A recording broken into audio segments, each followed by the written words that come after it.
నమస్తే, నేను సిరి. నిన్న అల్లు అర్జున్ గారి అరెస్ట్ విషయంలో అయితే మీడియా మొత్తం అటు సైడ్ మొగ్గు చూపెట్టి, అంటే అల్లు అర్జున్ అంటే నేషనల్ అవార్డు గ్రహీత అరెస్ట్ అని చెప్పేసి చాలా వరకు అందరి అటెన్షన్ అటు సైడే ఉంది. కాకపోతే నిన్న మంచు విష్ణు గారు అయితే తనకు అంటే ఏదైతే ఇప్పుడు తన లైఫ్లో జరుగుతుందో ఒక ఇంపార్టెంట్ థింగ్ ఏదైతే ఉందో అది అయితే నిన్న పంచుకోవడం జరిగింది. నిన్న 12 గంటలకి. సో అదేంటంటే హాలీవుడ్లో కూడా ఏంటంటే తన కెరియర్ని స్టార్ట్ చేస్తున్న విల్ స్మిత్తోని తన సినిమా అయితే చేయబోతున్నట్టు ఒక వార్తనైతే తను చెప్పడం జరిగింది.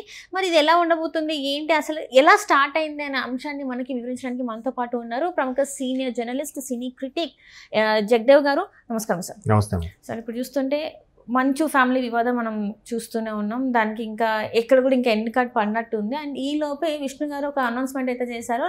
తన కెరియర్ని హాలీవుడ్లో కూడా స్టార్ట్ చేశాను, విల్ స్మిత్తోనే సినిమా తీయబోతున్నాను అని చెప్పేసి నిన్న అంటే శుక్రవారం 12ంటికి తను చెప్పడం జరిగింది. కాకపోతే అప్పుడు అందరి అటెన్షన్ అల్లు అర్జున్ సైడ్ ఉంది కాబట్టి ఎవరు దీన్ని పట్టించుకోలేదు. కానీ ఇప్పుడు మాత్రం సోషల్ మీడియాలో ఇది హల్చల్ అవుతుంది. సో దీన్ని మనం ఎలా చూడాలంటారు సార్?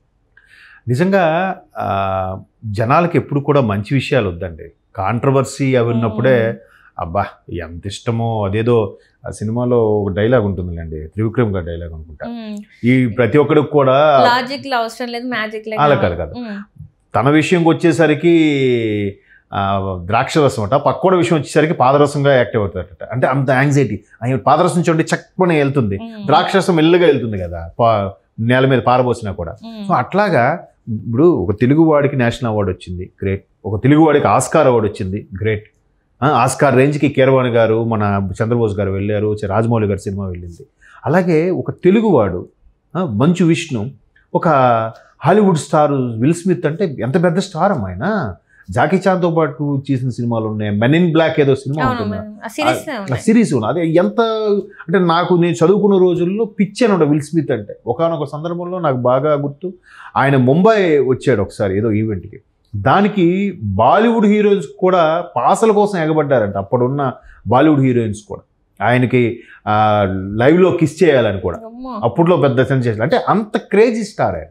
అటువంటి హాలీవుడ్ స్టారు అంటే మనం ఒక సినిమా ₹1 తీస్తేనే 2 కోట్లు తీస్తేనే అబ్బా అనుకునే రోజుల్లో అప్పట్లో వీళ్ళు ఒక్కొక్కరు 50 కోట్లు 100 కోట్లు రెమ్యునరేషన్ తీసుకునే స్టార్స్ వాళ్ళు. సో అటువంటి స్టార్స్తో ఈరోజు మనకు తెలుగువాడు విష్ణు సినిమా ప్రాజెక్ట్ చేయబోతున్నారంటే గర్వించదగ్గ విషయం కదా. అది వద్దు ఎవరికి.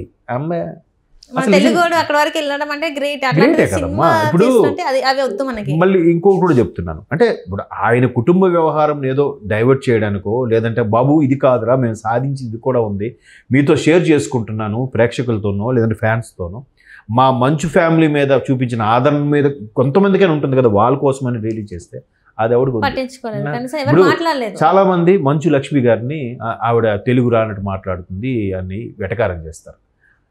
నాకు తెలిసిన సర్కిల్లో జస్ట్ ఒక 1 ఇయర్కి 2 ఇయర్స్కి యూఎస్ఏలు వచ్చినాడు కూడా వాడు ఎంత బిల్డప్ ఇస్తాడంటే, అరే నేను ఇక్కడ పుట్టి పెరగలేదు, నాకు ఈ వాతావరణమే పడదు, నాకు తెలియదు అండ్ సో అని మాట్లాడతారు. అంటే ఇక్కడ 23 సంవత్సరాలు 20 సంవత్సరాలు ఉన్నోళ్ళు కూడా అక్కడికి వెళ్ళిన 2 సంవత్సరాల తర్వాత వాళ్ళ మాట తీరు, బాడీ లాంగ్వేజ్, యాటిట్యూడ్ చూపిస్తారు. మరి ఆమె ఈ టీనేజ్కి వచ్చేసరికి ఎప్పుడో వెళ్ళిపోయింది, అక్కడే ఉంది. ఆమెకు గ్రీన్ కార్డ్ హోల్డర్ కూడా అన్నట్టు కదా. చక్కగా చాలా కోర్సులు చేసింది, ఫిల్మ్ కోర్స్ చేసింది. సీరియల్స్ కాదమ్మా, సిల్వస్టర్ స్టాలిన్ అంటే ఎంత పెద్ద స్టార్ తెలుసు కదా, ర్యాంబో సిరీస్ చేసిన ఆయన సినిమాలో కూడా యాక్ట్ చేసింది తెలుసమ్మా అమ్మాయి. మీరు ఎవరు నమ్మరు మీరు. నాకు ఇది పాడుతా తీయగాకి ఆమె చీఫ్ గెస్ట్గా ఒకసారి వచ్చింది బాలసుబ్రహ్మణ్యం గారు. ఆయన అదే చెప్పాడు, ఏమండి 2 ఏళ్ళకి 3 ఏళ్ళకి వెళ్ళి వచ్చినాడు ఇంగ్లీష్ మాట్లాడి, ఈమె తెలుగు మర్చిపోయిన తడబట్టుకు వస్తుంటే ఈ మంచి టీనేజ్ ఉన్నప్పుడు ఎలా ఉంటుంది, ఆ ఏజ్లో ముద్రపడిపోయిన కొద్ది పోవు మనకి ఎప్పుడైనా మీరు చూడండి. సో అమ్మాయి తెలుగు మాట్లాడడానికి ఎంత ప్రయత్నిస్తూ వచ్చి ఇబ్బంది పడుతుంటే మనం వెటకారం చేస్తాము. ఆమె చూడండి ఆమె రేంజ్ అని ఒక చిన్న ఏవిఏ ప్లే చేశారు బాలు గారు, ఎస్పీబీ గారు. అది కదా టాలెంట్. ఆమె ఎలా మాట్లాడుతుంది, ఎలా డ్రెస్ చేసుకుంటుంది మీకు ఎందుకయ్యా. చాలా మంది మన ఇండస్ట్రీలో తెలుగు సినిమాలలో యాక్ట్ చేస్తారు, వాళ్ళకి ఎవరికి తెలుగు రాదే. ఇప్పటికీ కూడా నమస్కారం అండి అని కూడా చెప్పడానికి రాదు. మనకు కావాలి, మనకి పొరిగింటి పుల్లకూర రుచి అన్నట్టు. ఇప్పుడు ఇదే మంచు లక్ష్మి గారికి ఎవరు రాజమౌళి గారు దాన్ని ఏముంటుంది ఇది నా మాట, ఆమె పేరు ఆగండి, దేవసేన క్యారెక్టర్. దేవసేన కాదమ్మా, మహిష్మతిలో అదే రమకృష్ణ క్యారెక్టర్కి ఈమెను అడిగారంట రాజమౌళి గారు, నేను ప్రభాస్ మరీ తల్లిగానైతే నాకు చేయలేనండి అని అన్నాను. అంటే రాజమౌళి లాంటి స్టార్ డైరెక్టరు ఈమెలో ఏం చూడకపోతే ఈమెను అడుగుతాడండి. ఫస్ట్ ఈమె కాదనుకుంటేనే అప్పుడు శ్రీదేవికి అడిగారట. శ్రీదేవి గారు పెద్ద పెద్ద డిమాండ్స్ చెప్పారట. ఇంకేదో అప్పుడు రమ్యకృష్ణ గారిని అడిగారంట. అంటే చెప్తున్నాను, మరి ఫస్ట్ ప్రయారిటీ మరి లక్ష్మి గారికి వెళ్ళిందంటే ఆమెలో టాలెంట్ లేకపోతే ఇది లేకపోతే రాజమౌళి లాంటి డైరెక్టర్ ఆమెను అడుగుతాడా, సంప్రదింపులు చేస్తాడా? అంటే అనగనగా తీరుడు సినిమా తన కెరియర్ ని మలిచిందని అనుకోవాలి. ఎందుకంటే అందులో ఒక విలన్ రోల్ ఎంత చేసిందంటే, సిద్ధార్థ హీరోగా చేసింది. అంటే అలాగే ఇప్పుడు ఈయన కూడా ఒకసారి జాకీ చాన్ గారు బెంగళూరు వచ్చాడు. ఆయన వచ్చినప్పుడు కూడా ఈయన మనోజ్ గారు వెళ్ళి కలిసి ఎవరికి ఆయన అపాయింట్మెంట్ ఇవ్వలేదు కానీ వీళ్ళకి ఇచ్చారంట. ఆయన ఇచ్చి సరే మీ సినిమాలో స్టార్ట్లు కూడా చేస్తున్నాం, మీరే మాకు ఇన్స్పిరేషన్ అంటే ఆయన కొన్ని మెలకువలు కూడా నేర్పించాడట. అప్పట్లో అది పెద్ద న్యూస్ అయింది, జాకీ చాన్ని మంచు విష్ణు మనోజ్ వీళ్ళు కలిశారని.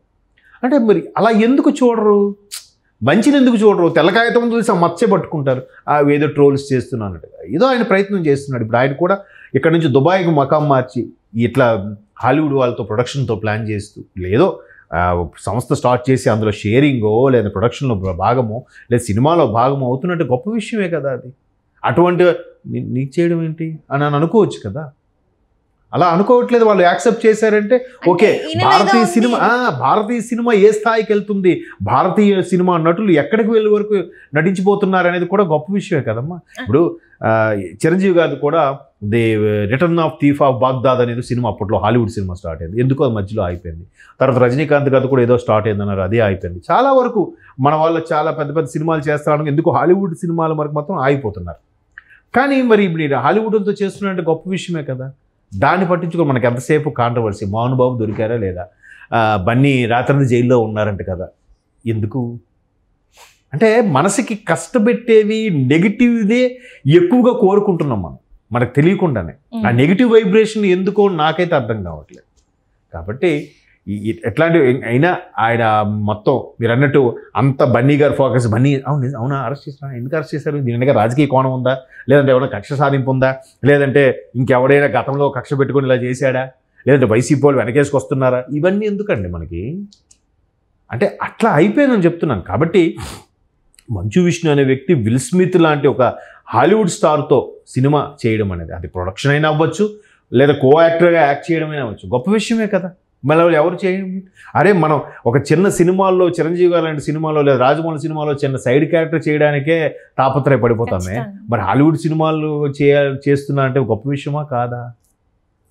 అది నిజంగా అది ఒప్పుకోవాలి. కాకపోతే ఇగో అడ్డొచ్చో లేదంటే బిల్డప్తోనో. తెలుగు ఇండస్ట్రీలో తెలుగు కరెక్ట్ గా మాట్లాడడం లేకపోతే డిసిప్లిన్ గా ఉండడమే ఇక్కడ తప్పంటారా? ఎందుకంటే వీళ్ళ ఫ్యామిలీని ఎక్కువ ట్రోల్ చేయడం, ఈయనకి అంత సీన్ ఉందా అని చాలా మాట్లాడుతున్నారు, ఈయనకి అంత సీన్ ఉందా అని చెప్పేసి మాట్లాడుతున్నారు. కానీ విష్ణు లాంటి వాళ్ళు ఆల్రెడీ 6,000 కోట్ల పైన ఆస్తులు సంపాదించినట్టు జస్ట్ బిజినెస్ చేయడం బట్టి ఇలా చేశారు అదంతా. మరి అది అక్కడ ట్రోల్ చేయండి, వాళ్ళు 10% మీరు సంపాదించండి. ట్రోల్ చేసిన వాళ్ళు 10% అంతే కదమ్మా.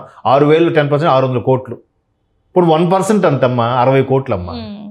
1% సంపాదించుకోనండి ట్రోల్ చేసే వాళ్ళకి. అది ఇన్స్పిరేషన్గా తీసుకొని విష్ణు కన్నా ఒక మెట్టు ఎక్కువ కొట్టి రే ఇదిరా నా రేంజ్ అని అప్పుడు విమర్శించు. మోహన్ బాబు కన్నా ఇప్పుడు ఎక్కువ సంపాదించారంట. ఈవెన్ బ్రహ్మానందం గారి అబ్బాయి కూడా చాలా సంపాదించారు ఆయన సాఫ్ట్వేర్ కంపెనీలో పెట్టి. విష్ణు అనే వ్యక్తి పబ్లిక్ రిలేషన్స్ బాగా మెయింటైన్ చేస్తాడు, ప్రపంచ దేశాలు తిరుగుతూ ఉంటాడు, వాట్ తెలుసుకుంటుంటాడు. ఈవెన్ మన ఇండస్ట్రీలో ఎవరికి ఏ ప్రాబ్లం, పలానా కంట్రీ వెళ్తున్నాం, ఎక్కడ ఉండాలి, ఎక్కడ స్టే చేయాలి, ఏది బాగుంటుంది, ఏది సెక్యూర్ ప్లేసు, ఏది నాన్ సెక్యూర్ ప్లేసు అన్నీ చెప్తాడంట. ఈయనకి ఫోన్ చేస్తారంట ఎవరైనా. మరి ఈరోజు మోహన్ బాబు గారి ఇంత 10 రూపాయలు తెస్తే దాన్ని 1000 రూపాయలు చేసింది వ్యక్తి ఈయన. అవెందుకు అంటే వాళ్ళేమో మెడలో పలకలేసుకుని తిరగరు కదా, నేను మోహన్ బాబు గారు ఆస్తిని పెంచానని. అది చూడండి ఇన్స్పిరేషన్గా ఉంటుంది, మోటివేషనల్గా ఉంటుంది. సో ఎప్పుడైనా సరే మనిషి ఎలాంటి వాడు మనకు అనవసరం, మనిషిలో ఉండే గొప్పతనాన్ని గుర్తించండి, ఆయన కళను గుర్తించండి, వాళ్ళ ఒక అచీవ్మెంట్స్ని ఇన్స్పిరేషన్గా తీసుకోండి. Right thank you so much. Thanks.